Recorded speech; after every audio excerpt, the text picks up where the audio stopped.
Nice. Did it work? Yeah. There we go. Wonderful. And we're here. We'll start again. So thank you for joining me on the BTS Creative Academy Podcast. Thank you. We're here today at the Romford Film Festival, showcasing your new film. And so we've got Linda and James here today. So your film is going to be shown later today, is that right? Yeah, tonight at 7 p.m, yeah. Under the Blue? Correct. Yes. Yeah. Tell me a little bit about your film. What's it about? Well, it's about a lonely and disillusioned police officer who is halfway through a late shift, and she's trying to grab a quick sandwich between cases, and she's inadvertently called into a shoplifting situation where she forms an unlikely connection with an appreciative and thankful criminal. And the film sort of explores that evening and that relationship. Okay. Did I hear that it's a true story? Yes. Yeah. So the true story came about, I think it was the first time in lockdown that you could meet outside. So this is actually going back years. This is, I think, 4 years, about 4 years from now was when we first heard this true story. And it was during one of the first outdoors lockdown appropriate barbecues that you could do. And it was a friend who told the story, who is a serving police officer. And we looked at each other and we thought that'd be a great short film to make. So why this story?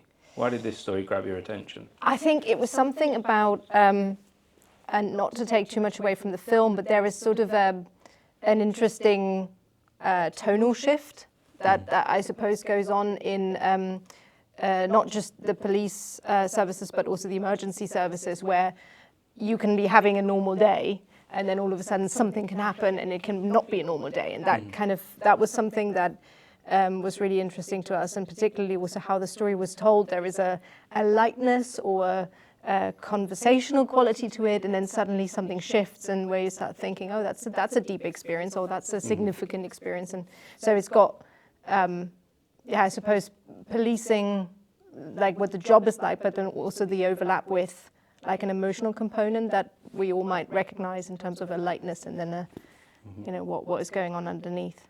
So what resonated with you? What sort of really grabbed you to it? Was there something that from your own lives that grabbed you, or? We're always. I mean, it's the personal connection between the sort of police and members of the public. That relationship was really interesting, and because it's based. The film is based on our friend's story, who's a serving officer. So we we care a lot about them and their experiences and what they're going through. So it's just really, so in terms of, I say, a personal connection, I suppose it's our personal connection to our friend and sort of resonating with their experiences with people. But then just generally like how people connect with one another. The core relationship in the film between the protagonist, P.C. Morgan, and the shoplifter is really interesting to us, and that's something that we always like to explore with our filmmaking is how people relate to one another. So there's those two components there. So it's our friend, and then also just the general thematic. The topic of connection and how you connect and how deeply you connect, and how those relationships dynamics can suddenly change and even be threatened when when the situation changes drastically. So tell me a little bit about the connection between the two of you as filmmakers. What were your individual roles within this film? So we both wrote and produced and directed it. All three roles together? Yeah. Okay. Yeah. We had two co-producers on the project as well. So Carl and Jack were our co-producers on it. So they were also helping putting the production together and doing the producing side of things. Normally we focus on the writing and the directing side of it. Sort of produced out of necessity. Yeah, really. Produced it to bring that project together as well and put the right people into the project. So the connection between you guys must be quite strong, because they're quite, normally they're individual roles, aren't they, with individual jobs to do, but you're doing stuff together. Yeah. How does that even begin to work? I think it started very organically because when we originally met because we both studied film, and that's when we started on the film course, I think, doing projects together and collaborating. So it might be James directing and I would be doing something in the camera department and vice versa. But outside of that, we were already starting to write things together or direct things together, and it was unofficial at that point that you sort of, when you're figuring out roles, when you're still studying and you're trying to figure out what you want to do and what you want to make films about. But then over time, it very organically evolved into, now we're graduating and now we're actually doing a project together. So then directing a music video together or something like that. And it's just something that I don't think we ever really sat down and went like... It just happened. It happened by accident. It's sort of, talking about filmmaking and directing and sort of like how, sort of offering some directorial insights into each other's projects, and it just sort of eventually became this process where we fell into it, and we enjoy it. Like we enjoy working together, and I suppose the way it works is kind of basically just one director, two bodies.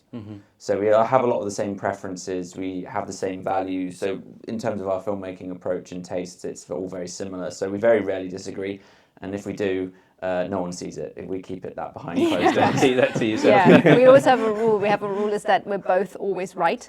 So if we disagree on something, it comes to that point where we don't beat out those two things against each other. And usually there's a third option that's actually better than either approach that we were taking. So if anything, we've learned how those moments actually push our work forward rather than set it back. We have to find that solution that's better. See, I was thinking it would kind of work where one of you would pick the other one up where perhaps your skills aren't in one area or the other, but it kind of sounds to me like you're in synergy. Yeah, it's more synergy, I think, than sharing the role. I think there's slight things like with writing, I might write a scene that's more dialogue heavy, and James loves to write a scene that's more where the actions of the characters are the strongest things. So I suppose you're the more non-verbal writer. I'm the more verbal writer, if you want to put it like that. But those are like slight preferences. Ultimately, we both work on everything at one point in the process. Yeah. So if you enjoy, it sounds to me like you really enjoy working together. We've been doing it. We've worked more together than we've worked separately. Yeah. We haven't really. Yeah, I think it's more fun that way. We do, as writers and directors, really believe in storytelling as well. So I think we always have that common language to come back to and go back to what's best for the story. How can we tell the story? What's most faithful to the story or authentic to the story, or those kinds of questions. So it's not so much about one of us expressing something personal. It always comes back to how do our beliefs and personal thoughts and feelings or whatever, express themselves through the storytelling. So it's a very collaborative process for us. Yeah, that's a really special thing you guys have got. Thank you. Yeah. So have you got hope past this film? Are you going to continue to work like this? Is this how you kind of see your filmmaking career at this point, as a collaborative? Yeah, I mean that's the aim. I mean it's all of our professional projects that we've done so far. I mean we work together. It's not just short films we make, so it's we've been working together professionally for the last 10 years. There's we're collaborating on long form projects as well that again together. There's not really any reason. We share an agent. We share an Instagram profile. We share a dog. We share a flat. We're very far in at this point to not share it. You're very invested in it. Yeah. That's really nice to see. It's almost like I feel like you're like a band. Yeah. That's a good way of putting it. Yeah, it's like you're a band and you're working on this creative stuff together. Do you see yourself going off and doing any solo projects, or is it so much like, is it working so well that you're like, let's just do this, let's just play in the band? I mean, you never know what happens 30 years from now, but I didn't really see any reason. Yeah, I don't know. I mean, that'd be an interesting moment to kind of give you a call and go, and we're doing it. But every project on the project we work on, we're both equally invested in. So it would have to be maybe. The only way that would ever happen is if we come across a project where one of us is really into it and the other wasn't. But so far that hasn't happened. And you kind of also the way our process works. If one is not interested in something, then we sort of lose interest a little bit. Yeah, it's hard to kind of be interested in something that doesn't resonate with the other person because we're so used to being on the same page. On the same page. It's really lucky to find someone. Yeah. I don't think it would work with everyone either. I think my mum was really surprised. Really? Yeah, Why is that? yeah. Well, she always said, because I always used to Well, she always said, because I always used to talk about film when I was a little kid, and she always said, "Oh, you know, you'll never get a girlfriend if you keep talking about films." And I just kept on talking about films, and I met Linda, so I just proved her wrong. So you're a couple as well? Yeah. I didn't want to just assume you were a couple. No, it's fair enough. It's that in sync that it's really brought film has brought the two of you together on a personal level. It's developed alongside. You know, we met at a DVD sale at university. Brilliant. So everything is film related. It all goes the back first to thing he ever said to me was, "Don't buy that. That film's shit." And which film was that? Contact, starring Jodie Foster. See, I quite enjoyed that. I quite enjoyed the, I guess that's the thing about film. Yeah. It's, different people can see different things in it. Yeah. Have you watched it? I did watch it. I bought the DVD and I still have it. Yeah, you still bought it. Well, I said I choose my own films. Thank you very much. And, but I watched it. It was. It was not my favourite film. No, and we went I was right. You realised he was right, and you listened. We had a longer conversation. And it's built from there. That's like I say, this is just a wonderful thing to see. And yes, almost like a rom-com meet cute, isn't it? And so. I really look forward to watching your film to see if this resonates. Do you feel like this resonates in the films that you make? Yeah, we seem to do. I mean, it's not something we did intentionally, but when we've looked at sort of through our work, we seem to fixate on sort of lost souls connecting from sort of opposite ends of the room, and everyone else is in the middle. And everyone's seems to be chatting a bit, and these two sort of people that can't really connect with the world in front of them sort of see each other across the way, and it's whether that that connection goes somewhere or not. That seems to be something and that sort we're of a into. dual protagonist thing, because we've had that quite a lot in our project so far. Is our previous short Man of the Hour from 2018. That had a kind of a dual protagonist situation going, and ultimately there's only one protagonist really, but there's these two focal characters that that seem to be there. What are your hopes and dreams for the future with this film?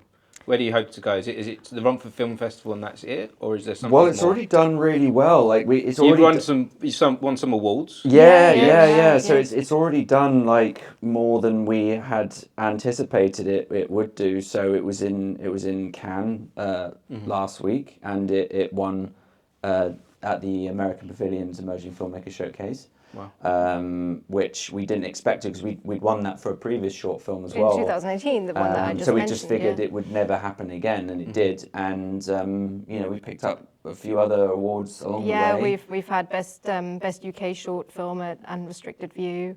We've had best short film at Wolverhampton, and the Wolf Award for the overall best overall film. Yeah. So what surprised me is that we've had a lot of in Beeston we've had best crime, so like best short, best category, best film overall. And lots of nominations as well for things like best actress, best actor. So here at Romford, our cast is nominated. So our lead Steph Parry is nominated for best actress.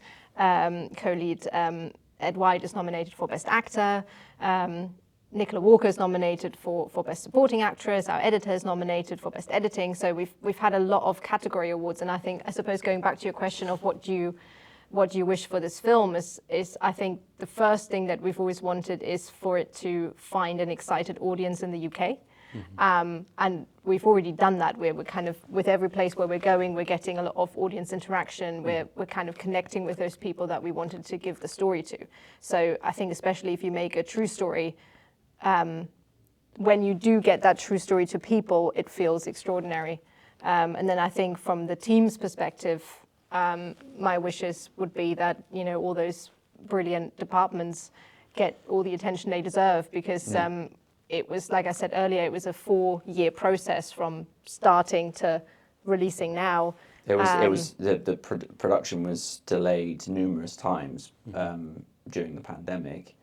It was really hard to get financing for the film. It was really hard to get the production up and running, getting the locations and things like that. And it got there were so many times where it was not going to happen, and we almost gave up on it because it was too. It's it's a short film. Why make all that kind of effort? That's the kind of effort you make for a feature film. and but it eventually did pull through. And what was really lovely is that every single person that was originally attached from the beginning, bar like maybe one or two who had to drop out, they all stuck with it. So it's really nice to sort of see their perseverance and their hard work on screen, and it would be really nice to see that continuing on. We've only really just started the festival run, so it would be really lovely to just see that continue on for however long it can get, and to hopefully more people in the crew get recognised for their efforts. So yeah. What does that mean to both of you? What does it mean That to... you've come to the end of this, the journey. The film's out there. It's collecting the awards. All these people have stuck with you on this journey. I think that's the best feeling. The best feeling for me is having that filmmaking family where everybody unites behind this one story, this one goal. And what surprises me every time working with our lovely team, so we've taken a lot of these people forward that we've worked with before, and to work together on Under the Blue, I think it's seeing how dedicated and passionate they are and how much they're putting in. So on set, sometimes there'd be new lights popping up. And I'd seen the lighting rental list. And I'm thinking, that wasn't on the lighting rental. Where's that come from? And then, our GP would start smiling, going, "Oh, don't worry about that one." And they'd sort of bring things in. And that's a lot of money, and that's a lot of commitment and a lot of passion that people are bringing in on top of what they're really required to bring in. I think that's what it's those things I think that you remember, and those things that I think I'm so happy about now. When I hear of a nomination or something, I think of everything that person sacrificed or contributed. They were, so some of the people were working on bigger jobs at the same time. So our editor Tom White was working on Rings of Power at the same time as sort of editing our film, and kind of making him giving his time whilst also dealing with his 9 to 5 job. Yeah, exactly. And numerous other people would be coming off of a commercial shoot that week, because I think we shot on a weekend, so they'd be coming off a busy hectic shoot and then coming straight into ours and then working on another busy hectic shoot on their weekend instead of taking time off. So it's just really nice that people were willing to give their time and effort for a story that they all believed in, which is really lovely. Yeah, but it sounds to me like people were believing you two. It sounds like people really get on board. You two are passionate about this. You have this good, strong synergy of working together, and that makes it easy for people to get on board with whatever the vision is. Yeah, I think there's a set atmosphere is really important to us. The way people are, and that's another happy component as well. Not only are we lucky in that we've accumulated people of exceptional talent and craft in every department, and the cast as well, but also people who are lovely people to work with and who you want to spend that day with. The people are important, aren't they? Yeah, I think you couldn't do it without them, and also the enthusiasm sort of spreads across. So some of the people that we'd worked with on this film were people we'd worked with before, and then there were a bunch of whole new people, but they had worked with the people that we'd worked with, and so it's sort of everyone kind of sort of felt like they were doing something worthwhile, and they came on and they gave it everything. There's also really one shot that I always remember from the filming in terms of teamwork, where for people who watch the film, there's one shot in the middle of the film where the camera slowly tracks in, and then there's a camera move, and there's a lot of different elements going on. I think the take is over a minute long in total, so it's a long take, and there's a lot of components to it, and everybody on the crew was doing something. We even had to rope in, because there wasn't enough people to pull off that particular shot, because it's tracking in on the lead actress. There's a camera tilt at the same time, and there's like car headlights that are like in the background, but that's just someone swinging a light. We had an actor that had just wrapped their scene. We needed a body to do that, to swing the light. So they were game. They could have gone home, but they decided to help out. Yeah, he volunteered. They volunteered to swing the light. The first AD, she had to operate the tilt or the rolling on the camera, and she'd never done it. She's the first AD. She'd never done anything like that before, and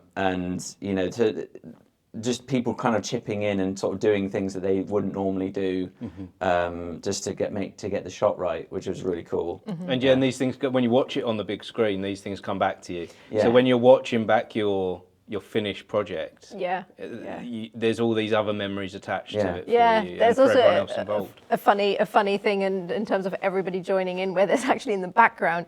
Our DP Rory, he said, it would be really nice to have something else in the background, like in a deep background, something just, a light that pops something. And he came up with the idea of having a car brake light. So he said, okay, we'll park one of the crew cars over there. We'll have somebody have the foot on the brakes at all time. And we thought that's a good idea. We'll put Sophie, our second AD, in on that. And so she went and she sat in the car with the foot on the brakes the entire time. And she was there for about an hour. I think she was there for ages. And we'd actually moved on to the next setup by about 10 minutes. And at some point somebody went, is Sophie still in the car? It's like, yeah, we should probably tell her that we've moved on now. But it's that kind of dedication, where a person would sit there and just... And like I say, it comes out in the film, doesn't it? It might not necessarily be there on the core storyline or the product that you put together, but there's something that you can feel or sense when it works, isn't there? Yeah. So what advice would you give to anyone that was considering being a duo partnership, director, writers, producers? I wouldn't do it for the sake of it. Like it's important not to like force a relationship. It's like being in a relationship. It's like you can't. It works if you're a right fit for one another. If you share the same values. If you don't have to like the same things necessarily, or always be on the same wavelength. But it's good to have good communication and to sort of enjoy the process together. If that's not how you like to work, don't do it. It's basically, it should work like being a solo director. It shouldn't be any different. It shouldn't be harder. If anything, it should be easier because you've got two bodies to move out and tackle resource, like to note and things like that. But you need to, if that's hard, if you struggle to split that kind of like creative. I hate to, the word is an awful word, but for lack of a better term, vision. If you can't sort of open yourself up to share that with another individual, and if you don't want to, like, just don't. Basically, it worked for us because it happened by accident, and it's something that we cultivated over a really long period of time, which is probably why a lot of co-directors are siblings or whatever, because they're people that have sort of had that life experience together, long time to build up that connection. And that synergy, like that you two seem to have found naturally. I think it's also, when I look back at co-directing as well, it was always easy in terms of it was always more fun to do it together, but it was also hard in terms of our workflow at the beginning wasn't what it is now.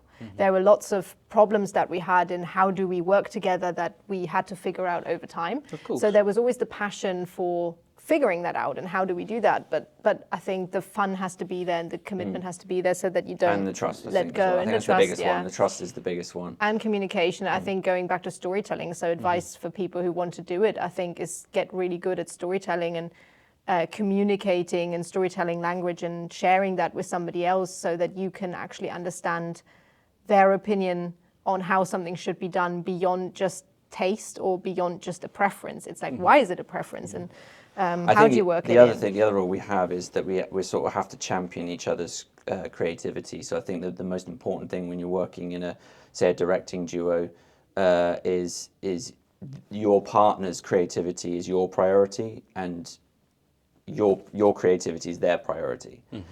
Because if you go in with this kind of like me, I prioritize me and my creativity, it's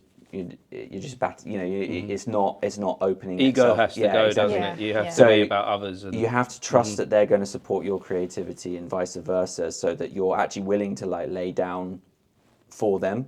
But then also trust that they're not going to let you do that when at the same. So it's a very much a sort of a two-way thing, and you have to have each other's backs. There can't be any sort of like dissent or trust issues or.